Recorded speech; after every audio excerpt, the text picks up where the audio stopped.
In a small, quiet town in the southern United States, Officer Greg Hartley was a name that carried both respect and fear.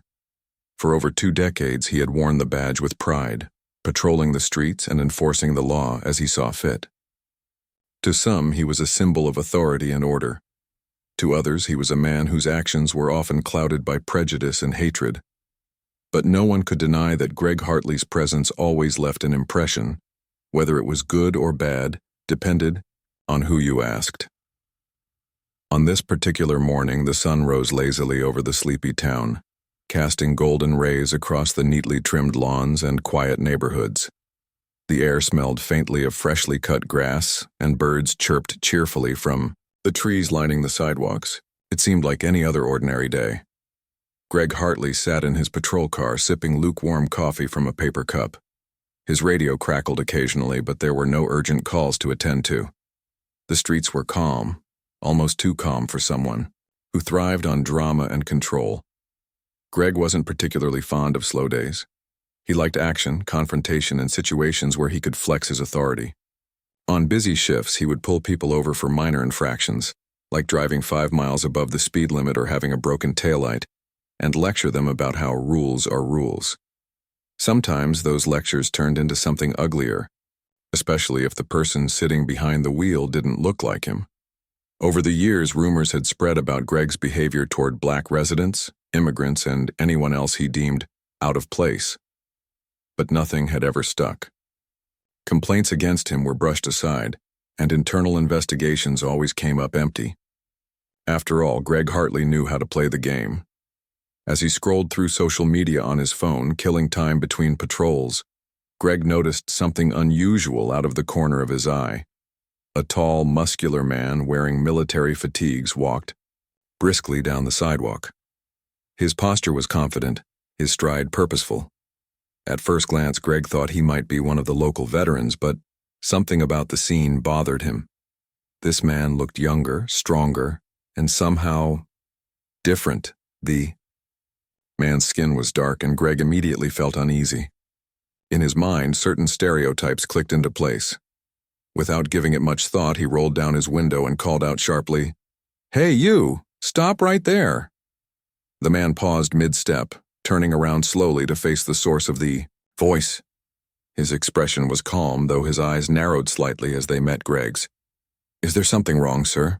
the man asked politely, his tone measured and respectful. There was no hint of aggression, only curiosity. Greg leaned further out of his window, squinting at the stranger. "What are you doing around here?"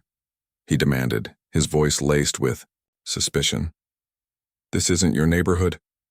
The man blinked, surprised by the question. "I'm visiting family," he replied evenly. "My aunt lives just down the block." Greg didn't seem satisfied with the answer. Instead of letting it go, he pressed harder. "Do you have ID on you? Let me see it." The man hesitated for a moment before reaching into his pocket and pulling out a wallet. From it, he retrieved a card and handed it to Greg. Greg took the ID and glanced at it briefly. It belonged to Captain Marcus Reed, a decorated officer in the U.S. Army who had recently returned from active duty overseas. Despite the impressive credentials, Greg sneered dismissively. "Military or not, I make the rules here," he said, his tone dripping with arrogance. Marcus raised an eyebrow but kept his composure. "Sir, I'm just trying to enjoy my time off after serving my country," he explained patiently. "I haven't done anything wrong." But Greg wasn't listening. His mind was already made up. To him, Marcus was just another face that didn't belong in his perfect little world. Slowly, Greg stepped out of his patrol car, his hand instinctively moving closer to his holster. People passing by began to notice the tension building between the two men. Some slowed their pace, while others stopped altogether, pulling out their phones to record what was happening. A crowd started forming, murmuring among themselves as they watched the exchange unfold. "You need to show more respect when talking to an officer of the law," Greg growled, stepping closer to Marcus. His body language was aggressive, his face flushed with anger. Marcus stood his ground, refusing to back down. "I'm showing plenty of respect, sir," he responded firmly. "But I'd appreciate the same courtesy," Greg scoffed, clearly unimpressed. Then, as if fate itself decided to intervene, a gust of wind swept through the street, carrying a crumpled candy wrapper with it. The piece of trash landed softly at Marcus's feet. Greg's eyes zeroed in on it instantly, his lips curling into a cruel smirk. "You see that?" he barked, pointing at the wrapper. "That's littering. That's against the law." Marcus stared at him in disbelief. "This isn't mine. I didn't throw anything," he protested, gesturing toward the wrapper. But Greg wasn't interested in logic or reason. All he cared about was finding a way to justify his hostility. With surprising speed, he lunged forward, grabbing Marcus by the arm and yanking him toward the hood of the patrol car. Marcus stumbled, but quickly regained his balance, his hands raised in surrender. "Don't move or I'll shoot," Greg shouted, his hand now gripping the handle of his gun. He drew it halfway out of its holster, aiming it directly at Marcus. Gasps rippled through the growing crowd. Someone yelled, "Put the gun away! He hasn't done anything!" Others held up their phones, capturing every second of the altercation on camera. Yet Greg remained oblivious to everything except his own rage. Marcus, despite the danger, stayed remarkably composed. "Officer, this is unnecessary," he said, his voice steady despite the adrenaline coursing through his veins. "I haven't committed any crime." But Greg wasn't hearing him anymore. In his mind, he was the hero of the story, protecting his town from whatever threat Marcus supposedly posed. What Greg failed to realize, however, was that the real story was only beginning, and it wouldn't end well for him. By the time backup arrived, the entire incident had been recorded from multiple angles. Videos of Greg pointing his weapon at Marcus went viral almost immediately, sparking outrage across the nation. Protesters gathered outside the police station, holding signs that read, "Justice for Marcus," and chanting slogans demanding accountability. For Greg Hartley, life as he knew it was about to change forever. And for Marcus Reed, it was the start of a battle that would test his patience, courage, and faith in the justice system. As the dust settled from the tense confrontation on the sidewalk, the full weight of what had just happened began to sink in. Not only for Greg Hartley and Marcus Reed, but also for the witnesses who had captured every moment on their phones. The videos, shaky yet damning, quickly spread across social media like wildfire. Within hours, hashtags like Mike's Justice for Marcus and Racist Cop trended nationwide, drawing attention to the shocking behavior of a man sworn to protect and serve. The footage showed everything: Greg's aggressive tone, his baseless accusations, and most chillingly, the moment he drew his gun on Marcus, a decorated military officer who had done nothing wrong. Viewers were outraged, flooding comment sections with messages of anger and disbelief. "How can someone like this still have a badge?" one user wrote. Another added, "This is why people don't trust the police anymore." Journalists picked up the story almost immediately, airing clips of the incident during primetime news broadcasts. Talk shows debated the implications of racial profiling and police misconduct, using Greg's actions as a prime example of systemic failure. Marcus, meanwhile, found himself thrust into the national spotlight. Though he was used to leadership roles within the military, being at the center of such a high-profile case was overwhelming. Friends and family urged him to stay silent until things calmed down, but Marcus knew silence wasn't an option. If he didn't speak out now, nothing would change. With the help of his lawyer, he decided to file a formal complaint against Greg Hartley, attaching the video evidence gathered by witnesses. Military officials soon joined the chorus of condemnation, calling Hartley's actions unacceptable and demanding accountability. Back at the police station, whispers about Greg Hartley filled the hallways. Officers who had worked alongside him for years exchanged uneasy glances, unsure whether to defend him or distance themselves. Some claimed ignorance, saying they had no idea Greg harbored such deep-seated prejudices. Others admitted privately that they'd seen troubling signs before but chose to look the other way. Anonymous tips poured in from former colleagues and citizens alike, recounting similar incidents involving Greg, times when he had singled out individuals based solely on their race or appearance. These stories painted a disturbing picture of a man whose biases weren't isolated lapses in judgment, but part of a pattern spanning his entire career.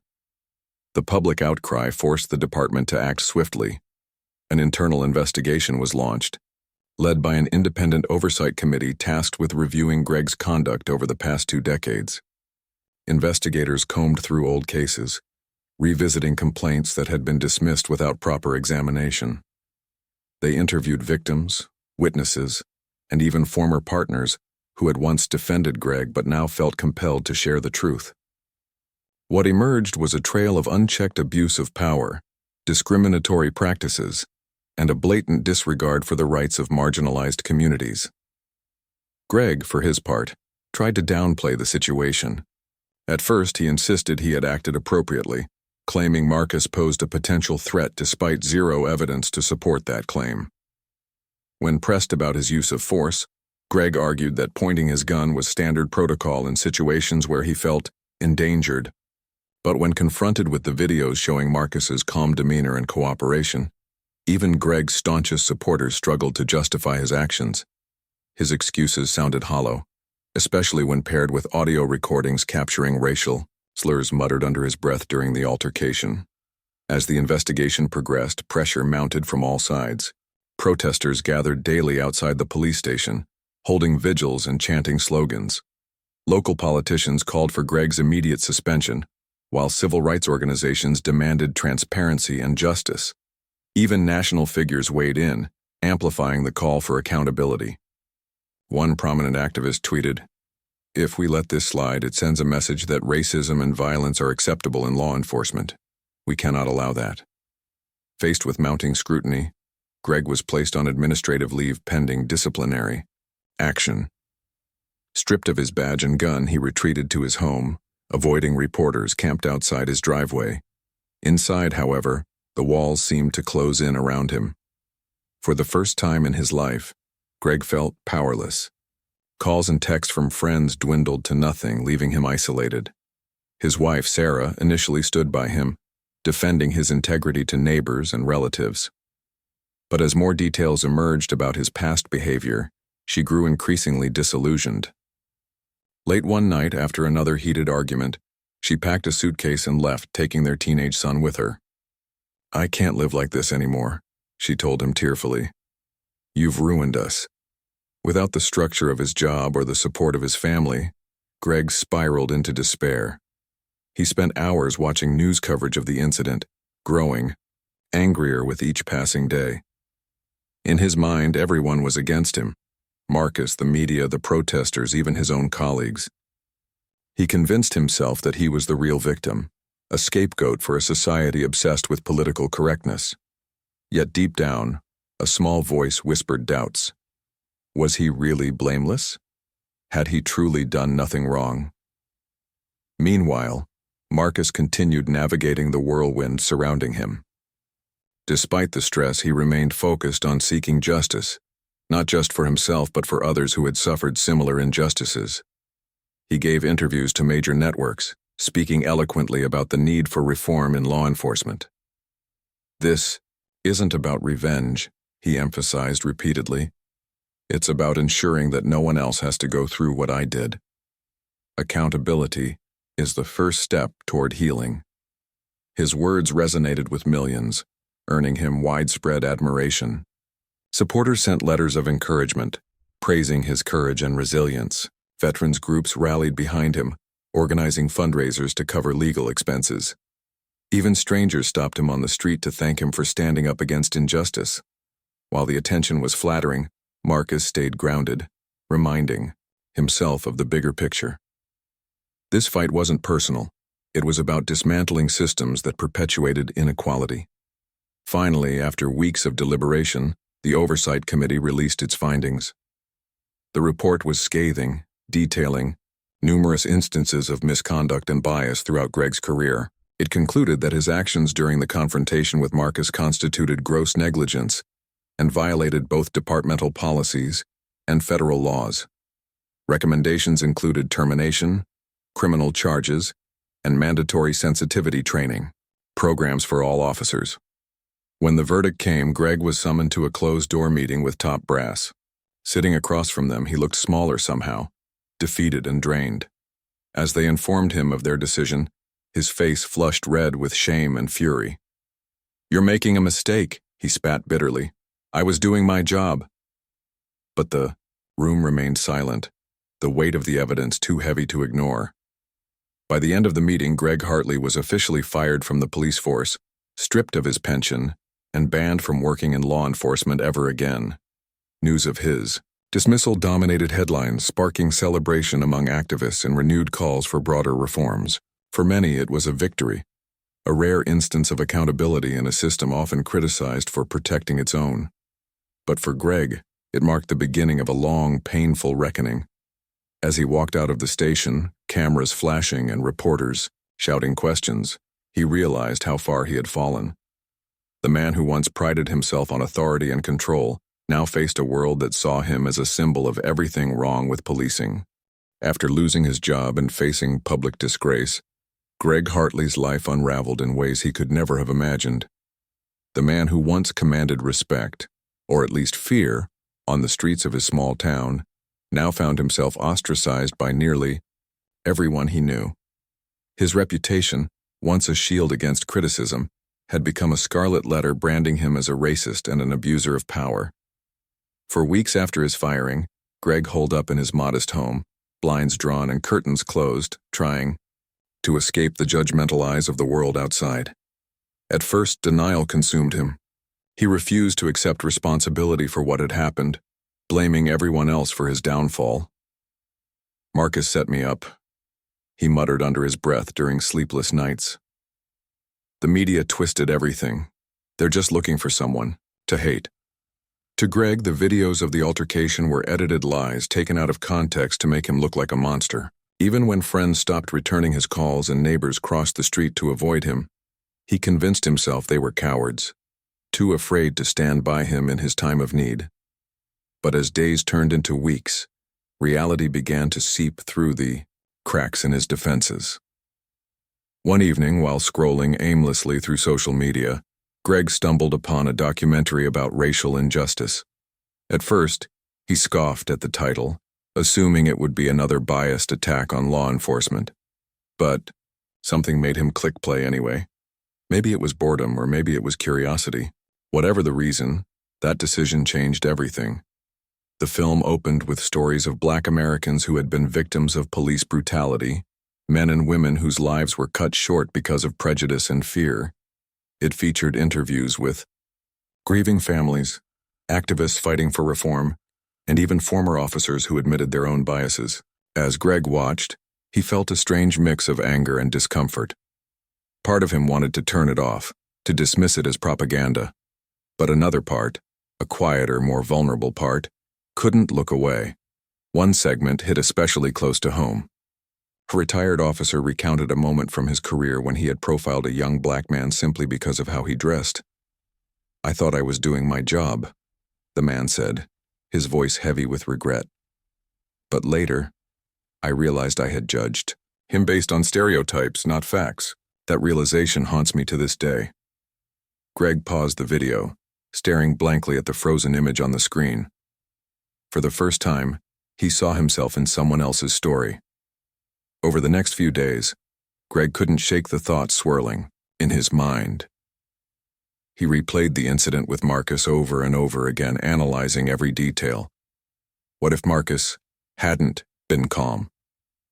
What if he'd reacted differently? Would Greg have pulled the trigger? The possibility sent a chill down his spine. He remembered the way Marcus stood there, dignified and composed, even as Greg pointed a gun at him. How must that have felt, to come home after serving your country only to be treated like a criminal? Greg's reflection deepened when he attended a mandatory sensitivity training session as part of his punishment. The program was designed for former officers convicted of misconduct, aiming to educate them on implicit bias and systemic racism. At first, Greg resisted, rolling his eyes at the exercises and muttering sarcastic comments under his breath. But as the sessions progressed, he started listening, not because he wanted to, but because he had no choice. During one particularly powerful exercise, participants were asked to share personal experiences of discrimination. Most spoke about being targeted because of their race, ethnicity, or socioeconomic status. When it was Greg's turn, he hesitated. For years he had seen himself as untouchable, immune to the struggles others faced. But now, sitting among people who had endured far worse than him, he felt exposed and vulnerable. Slowly, he began to speak, not about his guilt, but about his confusion. "I don't know why I acted the way I did," he admitted, his voice trembling. "I thought I was protecting my community, but maybe I was hurting it instead." His words surprised even himself. For so long, he had clung to the belief that he was always right, that his authority gave him moral superiority. Now, stripped of his badge and pride, he saw how flawed that mindset truly was. Encouraged by the facilitators, Greg decided to take the first step toward redemption, apologizing to Marcus. Writing the letter was harder than he expected. Each word felt clumsy, inadequate to convey the weight of his remorse. After several drafts, he finally settled on a simple message. "Dear Captain Reed, I owe you an apology. What I did to you that day was wrong, and nothing can excuse it. I let my prejudices cloud my judgment, and in doing so, I betrayed not only you but also the values I claim to uphold. I hope someday you can find it in your heart to forgive me. Sincerely, Greg Hartley." He mailed the letter with shaking hands, unsure if Marcus would even read it. Days passed without a response, and Greg braced himself for rejection. But then, unexpectedly, Marcus replied. In his reply, Marcus acknowledged Greg's effort, but made it clear that forgiveness wasn't something that came easily. "Change doesn't happen overnight," Marcus wrote. "If you're serious about making things right, start by educating yourself." Encouraged by Marcus's willingness to engage, Greg took the advice to heart. He enrolled in workshops and seminars focused on racial equality, attending lectures led by civil rights leaders and scholars. He read books about systemic racism, privilege, and allyship, highlighting passages that resonated with him. Though the learning process was uncomfortable at times, Greg pushed through, determined to understand perspectives he had ignored for so long. As months went by, Greg's transformation became evident to those around him. He volunteered at community centers, mentoring at-risk youth and sharing his story as a cautionary tale. While some remained skeptical of his motives, others appreciated his honesty and commitment to growth. During one event, a teenage boy approached Greg after his talk, asking shyly, "Do you think people like you can really change?" Greg smiled softly, placing a hand on the boy's shoulder. "I hope so," he replied, "because if we don't, nothing will ever get better." Despite his progress, Greg knew he could never undo the harm he had caused. The faces of those he had wronged lingered in his memory, haunting reminders of past mistakes. Yet he clung to the belief that redemption was possible, not through grand gestures but through consistent effort and accountability. Every lecture he gave, every workshop he attended, and every conversation he had was a step toward rebuilding trust, not just with others but with himself. Meanwhile, Marcus continued thriving in his military career, rising to higher ranks and becoming a symbol of resilience and dignity. Though he occasionally crossed paths with Greg at public events, their interactions remained cordial yet distant. Marcus never fully forgave Greg, nor did he feel obligated to. Instead, he focused on using his platform to advocate for justice and equality, inspiring countless individuals along the way. For both men, the road ahead was long and uncertain. But while Greg worked to repair the damage he had done, Marcus stood firm in his mission to create a better future. Together, albeit indirectly, they embodied two sides of the same struggle, one seeking redemption, the other demanding accountability. And though their journeys rarely intersected, their shared history served as a testament to the power of courage, perseverance, and the enduring fight for justice. Greg Hartley's journey toward redemption was far from smooth. While he had taken significant steps to confront his biases and educate himself, the world outside remained unforgiving. The scars of his past actions lingered, not just in the lives of those he had wronged, but also in his own shattered sense of identity. For months after losing his job, Greg struggled to rebuild his life, grappling with shame, isolation, and the daunting task of proving that he could change. At first, Greg tried to disappear completely. He sold his house in the small town where everyone knew his name and moved to a remote cabin nestled deep in the woods.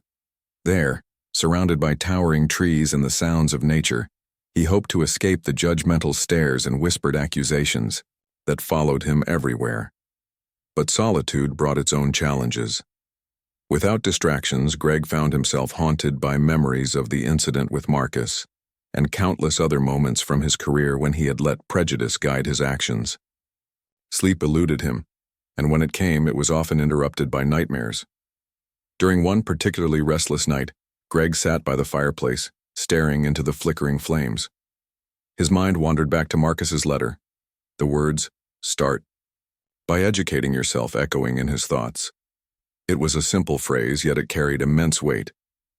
Determined to honor Marcus's advice, Greg began reaching out to organizations focused on racial justice and police reform. At first, his emails went unanswered, likely because recipients were wary of his intentions, but eventually someone responded. A community leader named Evelyn Carter, who ran a nonprofit dedicated to bridging gaps between law enforcement and marginalized communities. Evelyn agreed to meet Greg under one condition. He had to be honest about his past and willing to face criticism head-on. Their initial meeting was tense. Sitting across from her in a modest office filled with posters advocating equality, Greg felt exposed and defensive. Evelyn didn't mince words. "You've caused real harm, Mr. Hartley," she said bluntly, "and no amount of workshops or apologies can erase that. What matters now is what you do next." Her words stung, but they also ignited something within him, a desire to prove that he was more than the sum of his mistakes. Under Evelyn's guidance, Greg started volunteering at outreach programs aimed at fostering trust between police departments and minority communities. At first, participants eyed him with suspicion, their body language stiff and guarded. Some openly questioned his presence, accusing him of seeking redemption for selfish reasons. "Are you here because you're sorry, or because you want people to stop hating you?" one young woman asked during a group discussion. Her question silenced the room, leaving Greg momentarily speechless. "I'm here because I don't want anyone else to go through what I put Captain Reed through," he replied honestly. "I failed as an officer, and I failed as a human being. If sharing my story helps even one person understand how dangerous bias can be, then maybe I can make up for some of the damage I've done." Over time, Greg earned a degree of acceptance within the program. His vulnerability disarmed skeptics, and his willingness to listen without interrupting won over reluctant participants. One evening, after a particularly emotional session, a teenager approached him hesitantly. "My brother got stopped by cops last year," the boy said softly. "They treated him like dirt just because he was black. Do you think things will ever get better?" Greg sighed deeply, choosing his words carefully. "I don't know if things will ever be perfect," he admitted, "but I believe they can improve if we all work together. People like me have to own up to our mistakes, and people like you have to keep holding us accountable." The teen nodded slowly before walking away, leaving Greg with a renewed sense of purpose. These interactions reminded him why he had chosen this path, not for absolution, but for accountability. He realized that true redemption wasn't about erasing the past. It was about using it to drive meaningful change. Meanwhile, Marcus Reed continued breaking barriers in his military career. Promoted to a senior rank, he became a prominent advocate for diversity and inclusion within the armed forces. His advocacy extended beyond the military, as he frequently spoke at conferences and universities about the importance of dismantling systemic racism. Despite his growing influence, Marcus remained grounded, always reminding himself that progress required collective effort rather than individual heroism. Though their paths rarely crossed, Greg occasionally reached out to Marcus, updating him on his efforts and asking for feedback. Their correspondence remained formal but respectful, each man recognizing the value of the other's role in this shared narrative. Marcus appreciated Greg's persistence, though he maintained a cautious distance. "Change takes time," he once wrote in response to Greg's update. "Keep doing the work and let your actions speak louder than your words." As years passed, Greg's reputation slowly shifted, from disgraced ex-officer to unlikely advocate for reform. He began speaking at events addressing systemic racism in law enforcement, sharing his story as a cautionary tale. His talks were raw and unfiltered, detailing both the privileges he had enjoyed as a white man and the destructive consequences of his unchecked biases. Audiences were often divided. Some applauded his courage, while others dismissed him as insincere. But Greg didn't seek universal approval. He understood that his journey was less about convincing others and more about staying true to his commitment. One pivotal moment occurred during a national conference on policing reform. Greg was invited to deliver a keynote address alongside Marcus, who had been asked to provide a counterpoint perspective. Standing side by side on stage, the two men represented opposite ends of the spectrum, one seeking forgiveness, the other demanding justice. As Greg recounted his transformation, he glanced at Marcus, searching for any sign of acknowledgement. When it was Marcus's turn to speak, he addressed the audience directly. "Officer Hartley's story shows us two things," Marcus began. "First, that no one is beyond redemption if they're willing to confront their flaws. And second, that redemption doesn't absolve responsibility. We must hold individuals accountable while working to fix the systems that enable their behavior. Both are necessary for lasting change." The crowd erupted into applause, and for the first time, Greg allowed himself to feel a glimmer of hope, not for himself, but for the possibility of a future where stories like his wouldn't define entire communities. In the end, neither Greg nor Marcus emerged unscathed from their intertwined journeys. Greg carried the burden of his past, knowing he could never fully undo the harm he had caused. Marcus bore the weight of resilience, constantly pushing against systems designed to resist change. Yet both men stood as testaments to the power of perseverance, one striving to rebuild trust, the other determined to demand justice. Their stories served as a reminder that accountability and redemption are not mutually exclusive. True progress requires both, a willingness to confront uncomfortable truths and the courage to act on them. And though their roads diverged, they remained connected by a shared belief in the potential for a better tomorrow. As the years rolled on, Greg Hartley's transformation became a topic of national discussion. Once vilified as the poster child for racist policing, he was now cautiously regarded as an example of how accountability could lead to growth, if not forgiveness. His name still sparked strong reactions, but the narrative around him had shifted. He wasn't just the cop who pointed a gun at a military officer. He was also the man trying to fix what he broke. Yet, this new identity came with its own challenges. Redemption, Greg realized, wasn't a destination. It was a lifelong journey. By this point, Greg had become a regular speaker at conferences, community forums, and schools. His talks were raw, honest, and often uncomfortable to hear. He didn't shy away from recounting the darkest moments of his life. The day he confronted Marcus Reed, the months of isolation after losing his job, or the painful realization that his biases had hurt countless people over 2 decades.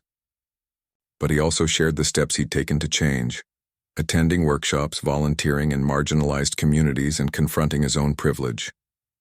One of the most impactful events took place at a high school in Chicago. The auditorium buzzed with energy as students filed in, many curious about the infamous ex-cop turned advocate. When Greg stepped onto the stage, the room fell silent. Some faces showed skepticism, others curiosity. A few students whispered among themselves, their tones ranging from disbelief to outright hostility. Greg understood their reactions. He expected nothing less.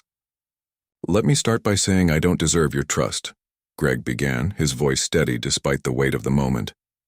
"What I did was wrong, and no apology can erase the harm I caused.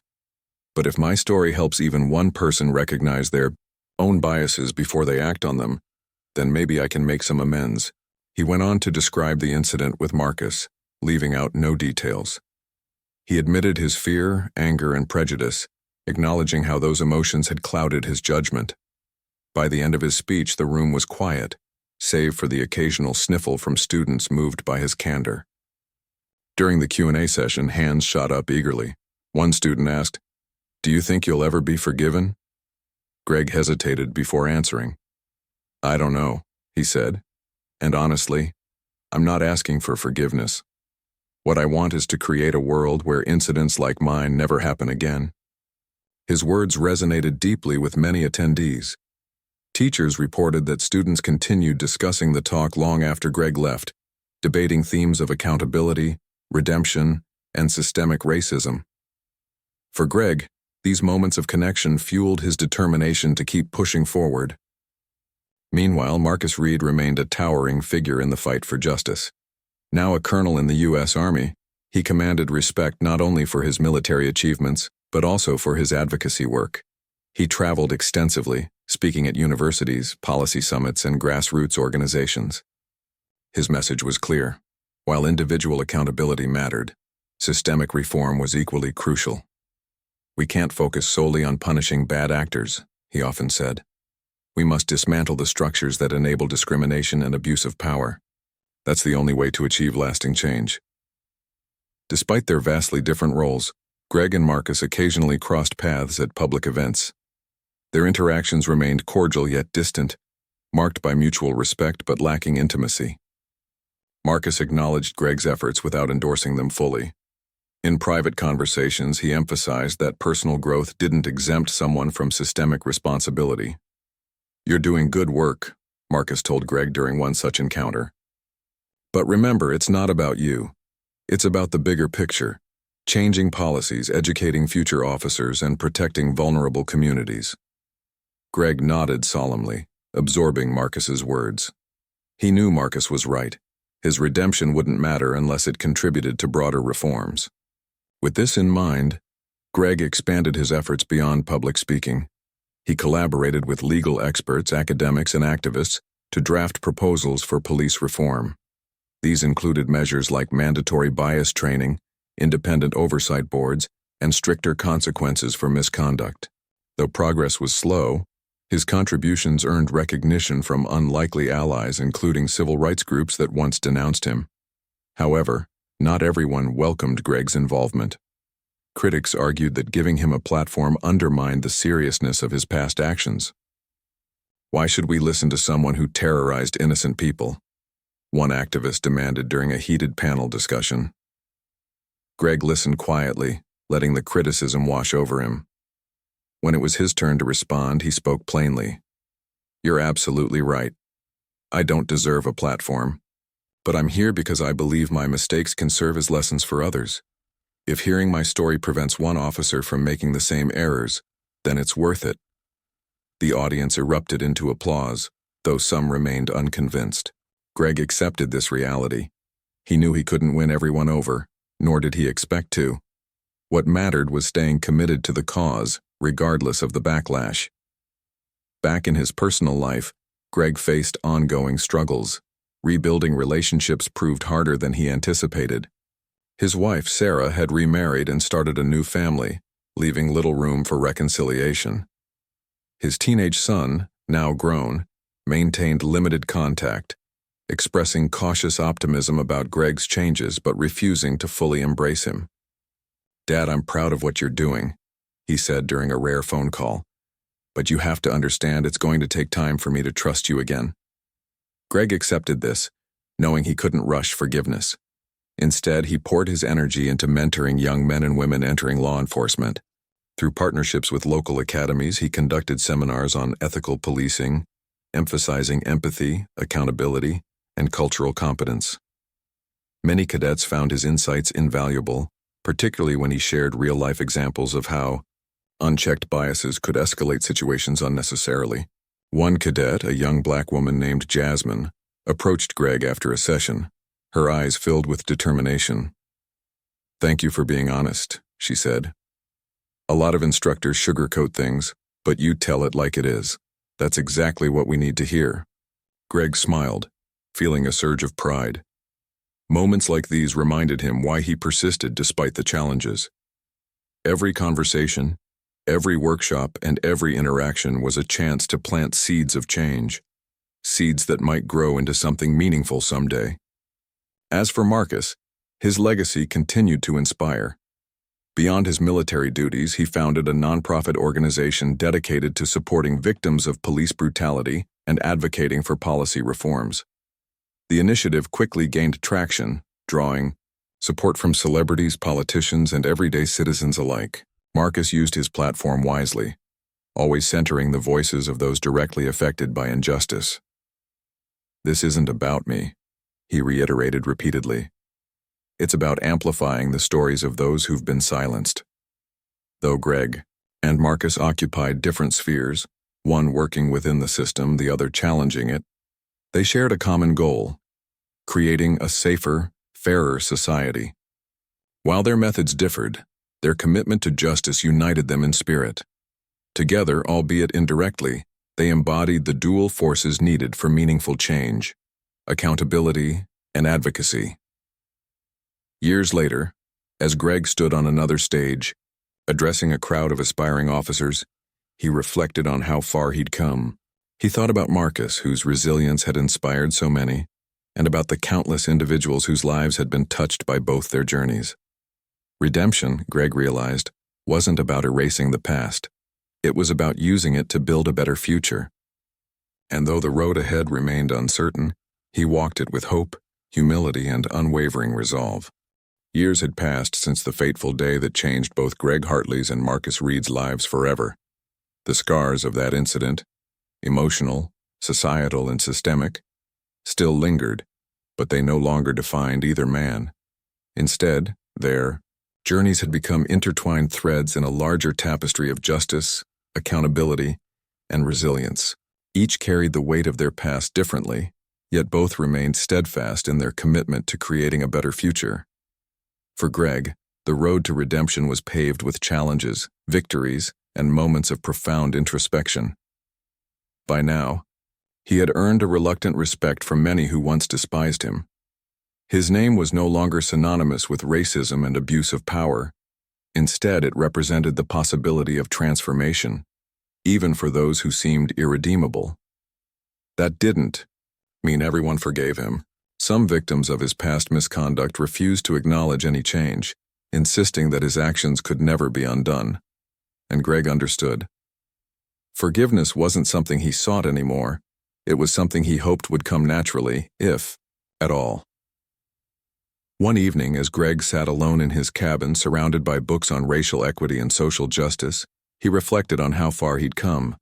The walls of his home were adorned with certificates from workshops and awards recognizing his contributions to police reform, yet none of these accolades brought him peace like the handwritten letters he received from young cadets or community members who thanked him for his honesty and guidance. One such letter lay open on his desk, written by a teenager named Jamal, who had attended one of Greg's seminars. "Dear Mr. Hartley, I used to think cops were all bad until I heard you speak. You made me realize not every officer is perfect, but some are trying to do better. Because of you, I'm thinking about joining the force someday, not to be like the ones who hurt people, but to be part of the solution. Thank you for being brave enough to admit your mistakes. It gives me hope." Reading those words filled Greg with a mix of pride and humility. He knew he hadn't earned this trust lightly. It was the result of years of hard work, vulnerability, and genuine effort. But more importantly, it reminded him why he kept going: to ensure that fewer young men like Jamal grew up fearing law enforcement. Greg's role in the movement for police reform continued to evolve. Beyond speaking engagements and mentorship programs, he collaborated with policymakers to draft legislation aimed at addressing systemic issues within law enforcement. His proposals included measures like mandatory de-escalation training, stricter hiring standards, and increased transparency through body cameras and civilian oversight boards. Though progress was slow, each small victory felt monumental. When one of his initiatives successfully reduced incidents of excessive force in a pilot program, Greg allowed himself a rare moment of celebration. "This isn't about me," he told reporters covering the story. "It's about proving that change is possible when we listen and act." Meanwhile, Marcus Reed's influence reached new heights. Now a decorated colonel, he commanded admiration not only for his military service, but also for his relentless advocacy for equality and justice. His nonprofit organization, Justice Rising, had grown into a national powerhouse, providing resources and support to victims of police brutality while lobbying for comprehensive reforms. Under Marcus's leadership, the group achieved several landmark victories, including the passage of federal legislation requiring independent investigations into cases of alleged misconduct. Despite his success, Marcus remained grounded. He often reminded himself and others that true progress required collective effort. No single person can dismantle systems built over centuries, he said during a keynote address at a civil rights conference. But together we can chip away at them until they crumble. His speeches were powerful, blending personal anecdotes with data-driven arguments to inspire action. Audiences left his talks feeling empowered and equipped to demand change. Though their paths rarely crossed directly, Greg and Marcus occasionally found themselves sharing platforms at high-profile events. These moments were always bittersweet. On stage, they stood side by side, representing two sides of the same struggle, one seeking redemption, the other demanding accountability. Offstage, their interactions remained respectful, yet distant. Marcus appreciated Greg's efforts but refused to let sentimentality cloud his judgment. "Your work matters," he once told Greg privately, "but don't forget, you're still accountable for what you did. Redemption doesn't erase consequences." Greg nodded solemnly, accepting the truth in Marcus's words. Over time, he came to see their dynamic not as adversarial, but complementary. While Greg focused on educating individuals and influencing policy, Marcus championed systemic reforms and amplified marginalized voices. Together, albeit indirectly, they formed a bridge between accountability and action, a bridge that inspired countless others to join the fight for justice. As the years went by, both men faced new challenges. For Greg, aging brought physical limitations, making travel and public speaking increasingly difficult. Yet he adapted, shifting his focus to writing and online advocacy. His memoir, titled From Badge to Bridge, became a bestseller, offering readers an unflinching look at his journey from prejudice to purpose. Critics praised its raw honesty, calling it a must-read for anyone interested in understanding the complexities of bias and redemption. Marcus, too, encountered obstacles. As his profile grew, so did the pressure to maintain momentum. Burnout loomed constantly, threatening to derail his mission. To combat it, he leaned on his family and close friends, carving out time for rest and reflection. "You can't pour from an empty cup," his wife reminded him gently during one particularly stressful period. Taking her advice to heart, Marcus learned to balance his activism with self-care, ensuring he stayed strong for the long haul. By the time they reached their twilight years, Greg and Marcus had cemented their legacies in very different ways. Greg was remembered as a cautionary tale turned catalyst for change, a flawed man who chose to confront his demons rather than deny them. Marcus, on the other hand, was celebrated as a beacon of hope and resilience, a warrior for justice who refused to back down despite overwhelming odds. Their final meeting took place at a memorial event honoring victims of police violence. Standing beneath a sky streaked with orange and pink hues, they exchanged a few quiet words before parting ways. "Keep fighting," Greg said, extending his hand. Marcus shook it firmly, nodding. "And keep learning," he replied. In the end, neither Greg nor Marcus achieved perfection. They were human, after all, shaped by their flaws and triumphs alike. What set them apart was their willingness to face uncomfortable truths and take responsibility for their roles in shaping the world around them. Their stories served as reminders that accountability and redemption are not mutually exclusive. They are intertwined forces capable of driving meaningful change. Years later, when historians looked back on the era of police reform, they highlighted both men as pivotal figures. Greg Hartley's fall from grace and subsequent rise to advocacy illustrated the power of acknowledgement and growth. Marcus Reed's unwavering dedication to justice underscored the importance of resilience and collective action. Together, their intertwined narratives painted a portrait of hope, a testament to humanity's capacity for transformation, even in the face of seemingly insurmountable odds. And though their roads diverged, their shared belief in the possibility of a better tomorrow united them forever, not just in memory but in the hearts of those who followed in their footsteps.